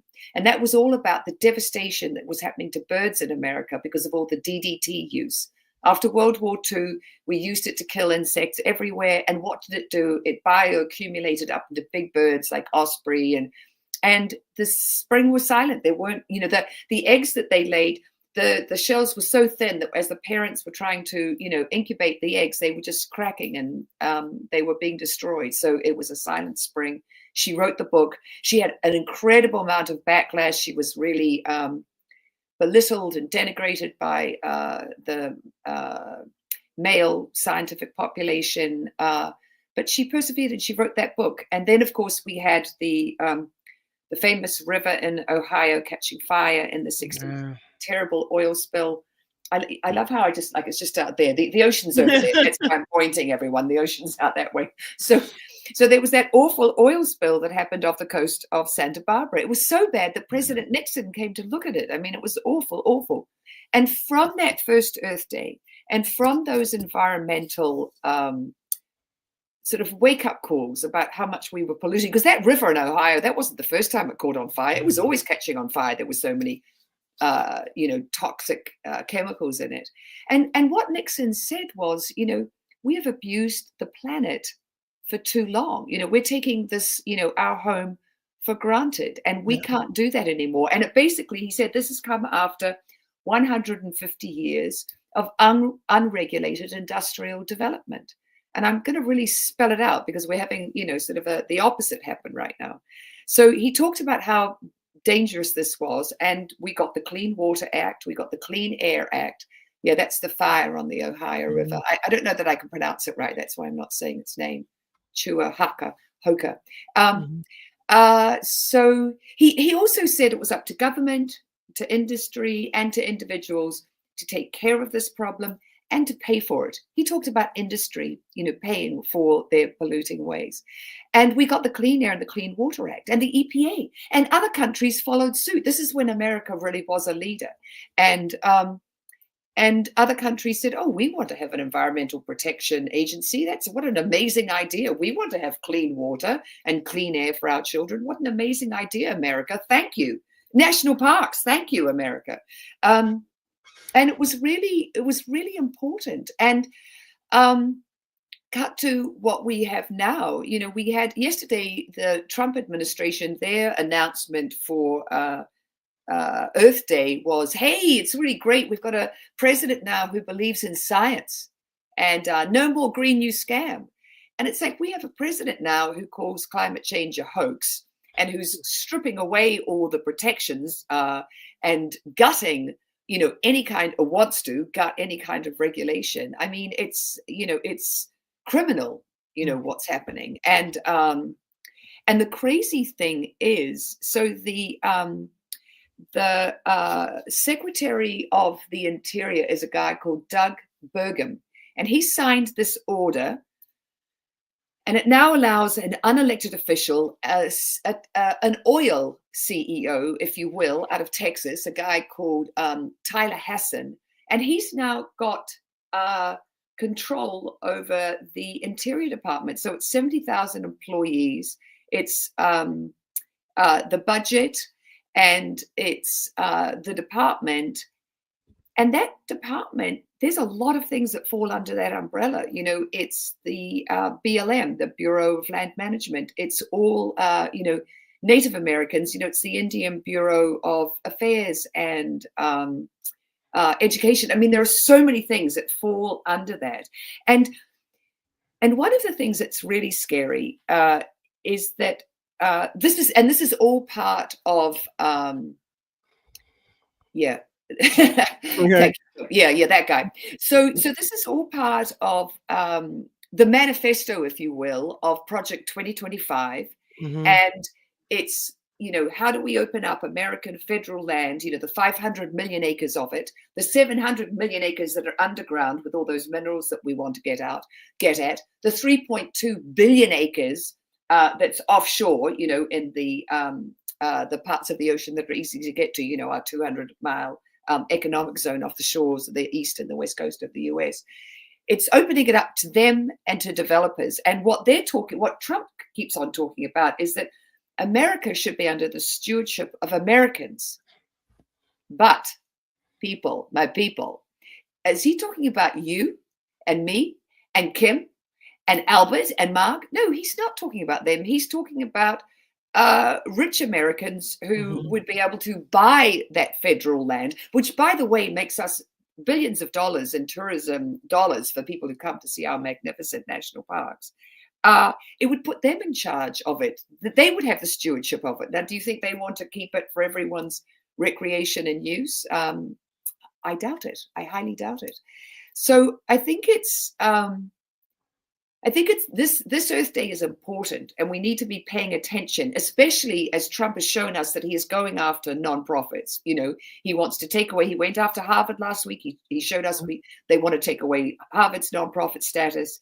There was already a move by the Republican-led Congress a few years ago to give the Treasury Department this ability, using the IRS sort of against nonprofits and taking away their nonprofit status if you could prove, and who knows what the level of proof would have to be, that they were terrorist organizations. Well, everybody, non-profits, the Environmental Defense Fund, the NRDC, 350.org, Heal the Bay. I mean, I could, go on and on. Listen, they're at the front lines of fighting for the protection of our nature. And we depend on that. That's what we survive on. I mean, there's, one of the really amazing quotes, and I don't want to sound didactic, you guys. I don't want to be lecturing. I'm just saying this stuff because I think it's important. And I think on Earth Day, we need to think about it. But, Rachel Carson, what she said is, it's not that we have to learn how to manipulate and control Mother Nature. We have to learn how to control ourselves and what we do with Mother Nature. And I think those are really, that's a really important concept. And we're running, way wide of it right now. And one of the things that happens on Earth Day, they talk about all these little things that you can do to be connected to the Earth. And if people didn't do it, I would encourage them to do it today. There she is. Mm-hmm. She's such a hero. She's such a hero. I mean, she was ill when she was, when that book was published in 1962. She died 2 years later of breast cancer. So despite ill health and she had this barrage of people trying to stop her. She was, indefatigable. She was not going to be stopped. It was important. And she wanted to get that message out. And she birthed this incredible thing for us. So we have a lot to be grateful for. And thank you for getting that photo, Albert. It actually makes me feel a little bit emotional. So one of the things that's really important to do, and we've talked about this before, and how amazing it is for our well-being, is to be out in nature. And even if you can't go take a hike in a state park or a national park, or there isn't a green space near you, just walking around your neighborhood, you'll be amazed when you're walking what you see, the plants that are there, that you will, see insects and nature at work. And you see so much more by walking. And then you'll also be out of your car, so you won't be putting CO2 into the atmosphere. The Swedes have this new thing. It's called plåking, and it's PLALKING, and it's picking up litter while you're walking. Sure. So you've got like a double whammy. And then if you're bending down, you'll see what's in the cracks in the pavement, a beautiful little weed that's grown up, defying all odds. What's interesting about that is I think when people take even a moment or sometimes when you have a special moment where you connect with nature, and you, even if it doesn't last for very long, even if it's only for a couple of seconds, whether you're enjoying the feel of the sun on your face or the breeze or whatever it might be, those moments that allow you to connect with nature make you care more about nature. And the more people that care about nature, the more we're protecting what we have. Yeah. And they also make you feel good. It makes you feel happy. It's you connect with it, but it feeds your soul. And there was one story that I said that had some amazing sculptures in it, but maybe it's hard to show, Albert, because it's like you sort of scroll through them, but it's all these incredible sculptures that they've made all around the world. And of course, what are they made out of? Plastic. It looks like plastic bottle tops. Plastic bottles. Oh, this guy's made of tires. So he's made of tires. That's cans made into an LGBTQ rainbow. So wow, that's cool. I think that guy is paper. The ones out of plastic are amazing, and I wanted to show those to you, Kim, because it's a big deal to you. And you sent me that awful story about nano and microplastics being linked to higher rates of stroke. So we really have to think about this stuff. We're living in this world of plastic. It's not good for our health. And that's another thing you can do. So she's sitting in some tires, and tires have plastic in them, just so you know. So those have tires. Our paint has plastic in it. It's a beautiful recycled whale coming out of a river. There's art in the process of being made. I did want to tell, do I have time to tell you the story about what's happening in Weymouth Seacliff Centre in England? Okay. Yes, please. I had to get the name in because it's my name. I was going to say, of the same name, yes. Yeah, they spell it with an E though. So these guys, the UK government right now is funding 15 different projects for carbon capture. And this is a one that's involved with getting seawater, so getting the water out of the ocean. And it's really important because the ocean has 150 times more carbon in it than the air does. So the potential for this is huge. Now, right now, it's just a pilot project. And what they do is basically, it's like I got excited when I first saw it because I was like, oh, is it going to make big waves for us to surf on while it's taking the carbon out of the, it's like, oh, man, look at that one. But no, it's not a wave maker. It's getting the carbon out of the water. So what they do is they take the water out and then they make it a little more acidic because the acid makes the CO2. And then they do this thing. They have a thing called a stripper. So this is where they're putting it all into the pipes. And the stripper is where that kind of stripper doesn't sound as fun, Belinda. Yeah, no, it's not. It's a different kind of stripper. It's more fun to me, but yeah. Sorry, everyone who wants to really, this is a different. So this stripper is this. It's basically like a pool, and the water when it gets in the pool, it's like a fizzy drink when you open a can of soda. That's CO2 going into the atmosphere because that's what you're drinking, and your drink is CO2. So they get all the CO2 to bubble out. They catch it. They catch it in these charred coconut husks, if you can believe.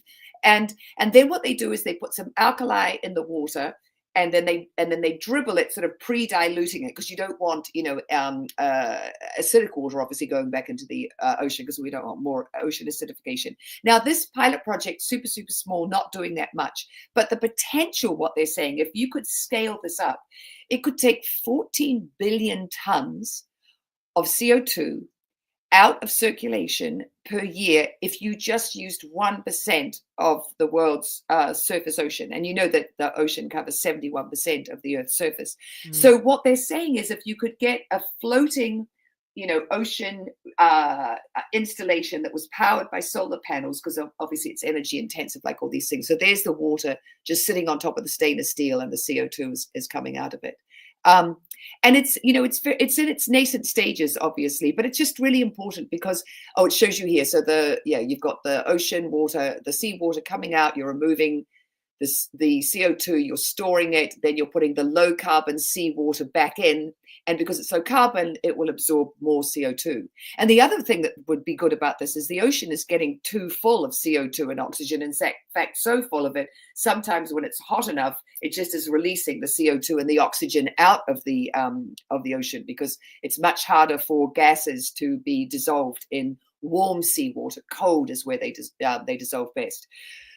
So that's a little bit of good news, and because we're going to have to capture the carbon, we can't just reduce our emissions at this point. But to know, please, everyone, that on Earth Day there are all these innovations happening all around the world, and they're also happening in America, but people will be being a bit hush-hush about them right now.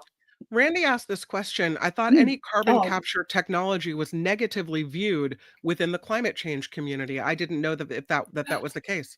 Well, there is, because of course what people want is they want the emissions to be lowered, and that we don't have to do carbon capture, because carbon capture is energy intensive, and it's also, it's sort of like, you've let the it's like the prisoner has escaped and now you're running after the prisoner to capture them. It'd just be better if you made the but I don't know if I love that analogy, but it is, yes, we would prefer not to be having to do carbon sequestration, carbon capture. But at this point, we do, because there's so much carbon in the atmosphere, and we're already really feeling the effects of it. So, it's a thing I've said before, it's an all hands on deck situation. And so anything, any lever that we can, pull, we have to pull at this point. We have to be, or lever, Miss America. No, you keep saying lever. We love it. Yeah. Go Okay. ahead. So all levers. It's going to take all levers. It's going to take all our ingenuity, all our mad skills at this point. So yes, it would be great if we could just lower emissions, but we're not very good at doing that. We're not very good at change. It's happening. It's happening. I mean, this is the thing. It is happening. It's just the thing, we say over and over, it needs to happen faster. So carbon capture will be one of our levers. Well, from carbon capture to recycling plastic with art to hummingbirds in the garden, Belinda Weymouth, I love it when you stop by. Thank you so much. Totally my pleasure. Absolutely. Have a lovely Thank rest of the you. week. Bye-bye. Thank you. Bye. And that is It's the Planet, stupid. More. It's the planet, stupid. No. It's the planet, stupid. Next time, only on the Mark Thompson Show. Yes, it's frustrating when you look at the plans to now open up our national forests to logging and to open up more of our waterways to drilling. So keeping on top of the environment, talking to Belinda every week is hugely important. Thank you for all the ways you support the Mark Thompson Show, from contributing financially to participating in the chat. We appreciate you very much. The MarkThompsonShow.com is the way you can find us to support this show, which is, I think, hugely important for our voices to continue to be heard. Thank you to John Rothmann for stopping by the show today. Our thanks to Belinda Weymouth, our eco-journalist, for pointing out the importance of protecting our planet. And thank you to Albert for all the great videos and all the support. Albert, I really appreciate you. Even if we can't see you, we can hear you, and we love you. That'll be fixed. Yeah, that'll be fixed for tomorrow. We'll be back again, I think, just the two of us for tomorrow, right? And tomorrow, we have David Katz on tap. So we'll talk law with David Katz, and it's always a great conversation. I hope you'll join me. Mark Thompson Show. Bye-bye. Hope you'll join us tomorrow, and join me next for the After Party Live. We'll put the link in the chat. Bye-bye. Have a great day, everybody.